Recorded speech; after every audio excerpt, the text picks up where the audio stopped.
Hey Colts, it's Mrs. Hladun. I hope you're having a great day. It was another hot one today, but hopefully you were able to get outside and enjoy the nice weather before it got too hot today.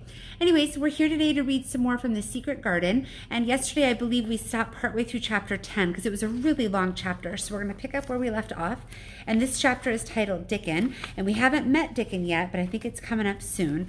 So leading up to this chapter, or leading up to this part in the chapter, Mary saw the Robin again and had a really nice conversation with Ben Weatherstaff about the secret garden without him knowing it was about the secret garden. So here we go.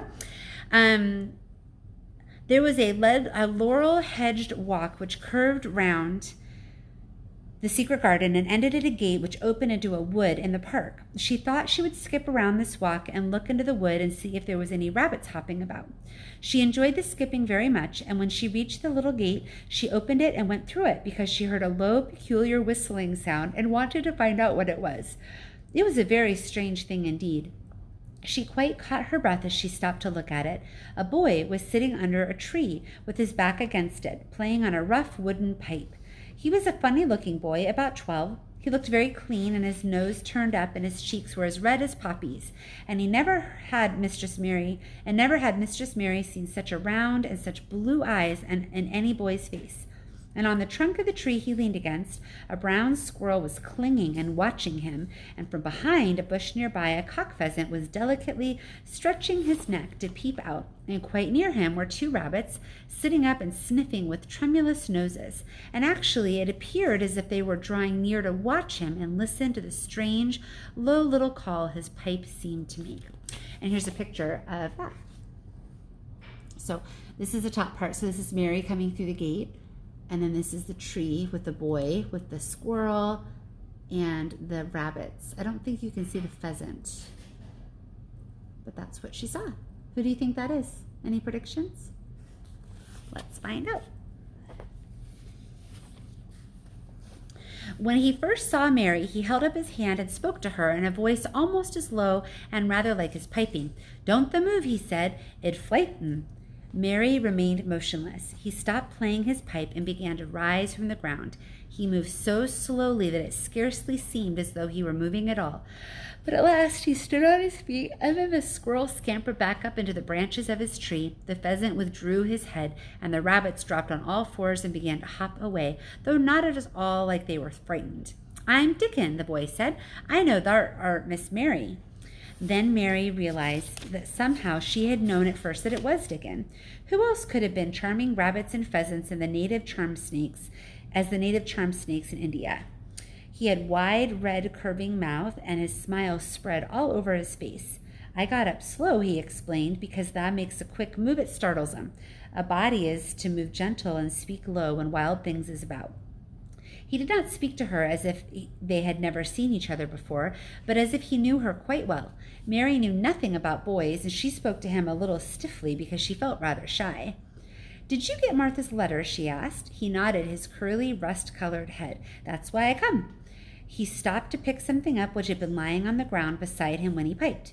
"I've got the garden tools. There's a little spade and rake and a fork and hoe. They are good uns. There's a troll, too. And the woman in the shop threw in a packet of white poppy and one a blue larkspur when I bought the other seeds." "Will you show the seeds to me?" Mary said. She wished she could talk as he did. His speech was so quick and easy. It sounded as if he liked her and was not the least afraid she would not like him, though he was only a common Moor boy in patched clothes and a funny face with a rough, rusty red head. As she came closer to him, she noticed that there was a clean, fresh scent of heather and grass and leaves about him, almost as if he were made of them. She liked it very much, and when she looked into his funny face with the red cheeks and the round blue eyes, she forgot that she had felt shy. "Let us sit down on this log and look at them," she said. They sat down, and he took a clumsy little brown paper package out of his coat pocket. He untied the string, and inside there were ever so many neater and smaller packages with a picture of a flower on each one. "There are a lot of mignettes and poppies," he said. "Mignettes the sweetest smelling thing as grows, and it'll grow wherever you cast it, same as poppies will. Them owls come up and bloom if you just whistle to 'em. Them's the nicest of all." He stopped and turned his head quickly, his poppy-faced cheek lighting up. Where's that robin as is calling us, he said. The chirp came from the thick holly bush, bright with scarlet berries, and Mary thought she knew whose it was. Is it really calling us? She asked. Aye, said Dickon, as if it was the most natural thing in the world. He's calling one of his friends with. That's the same as saying, hey, here I am, look at me, I want a bit of that chat.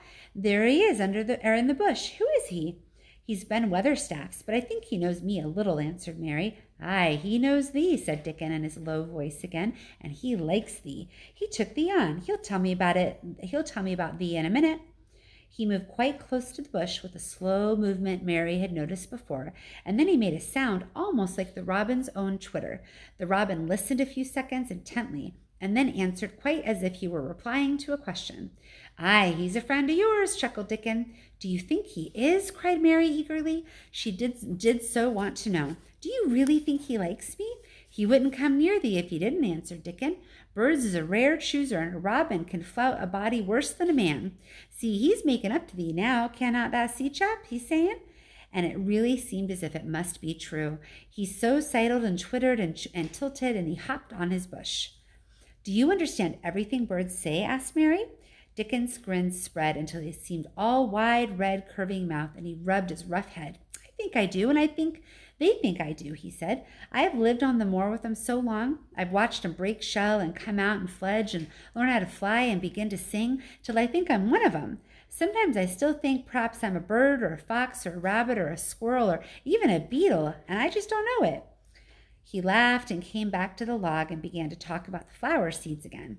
He told her what they looked like when they were flowers. He told her how to plant them and watch them and feed them and water them. See here, he said suddenly, turning round to look at her. I'll plant them for thee myself. I'll plant them for thee myself.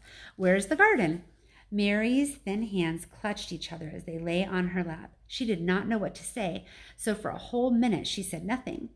She had never thought of this. She felt miserable, and she felt as if she went red and then pale. Thou's got a bit of garden, hasn't thou? Dickon said. It was true that she had turned red and then pale. Dickon saw her do it, and she still said nothing. He began to be puzzled. Wouldn't thy give thee a bit? He asked. Hasn't thou got any yet? She held her hands tighter and turned her eyes towards him. I don't know anything about boys, she said slowly. Could you keep a secret if I told you one? It's a great secret. I don't know what I should do if anyone found it out. I believe I should die, she said the last sentence quite fiercely. Dickon looked more puzzled than ever, and even rubbed his hand over his rough head again, but he answered quite good-humoredly. I'm keeping secrets all the time, he said. If I couldn't keep secrets from the other lads, secrets about foxes' cubs and birds' nests and wild things, holes, they'd be not safe on the moor. Aye, I can keep a secret. Mistress Mary did not mean to put her hand and clutch his sleeve, but she did it. I've stolen a garden, she said very fast. It isn't mine. It isn't anybody's. Nobody wants it. Nobody cares for it. Nobody ever goes into it. Perhaps everything is dead in it already. I don't know. She began to feel hot and as contrary as she'd ever felt in her life. I don't care. I don't care. Nobody has any right to take it from me when I care about it, and they don't. They're letting it die all shut in by itself. She ended passionately, and she threw her arms over her face and burst out crying. Poor little Mistress Mary. Dickon's curious blue eyes grew rounder and rounder. Eh? He said, drawing his exclamation out slowly, the way he meant in both wonder and sympathy. I've nothing to do, said Mary. Nothing belongs to me. I found it myself, and I got into it myself. I was only just like the robin, and they wouldn't take it from the robin. Where is it? Asked Dickon in a dropped voice. Mistress Mary got up from the log at once. She knew she felt contrary again and obstinate, and she did not care at all. She was imperious and Indian, and at the same time hot and sorrowful. Come with me and I'll show you, she said. She led him round the laurel path and to the walk where the ivy grew so thickly. Dickon followed her with a queer, almost pitying look on his face. He felt as if he were being led to some strange bird's nest and must move softly. When she stepped to the wall and lifted the hanging ivy, he started. There was a door, and Mary pushed it slowly, and they passed in it together. And then Mary stood and waved her hand around defiantly. It's this, she said. It's a secret garden, and I'm the only one in the world who wants it to be alive.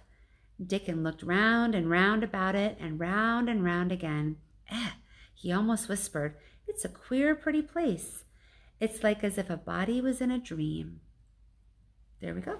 And that's the end of chapter 10. So tomorrow we'll read chapter 11, and this chapter is called The Nest of the Mist Thrush. Nope, that's not what it's called. It's called The Nest of the Missel Thrush. So we'll have to learn more about what missel thrush is tomorrow. I don't know. And missel sounds like missile wave. Thrush is, well, I know what thrush is, but I don't think that's what this kind of thrush is. So I don't know. We'll find out tomorrow, shall we? All right. I'll see you later, Colts. Take care, all right? Be kind to each other. Bye.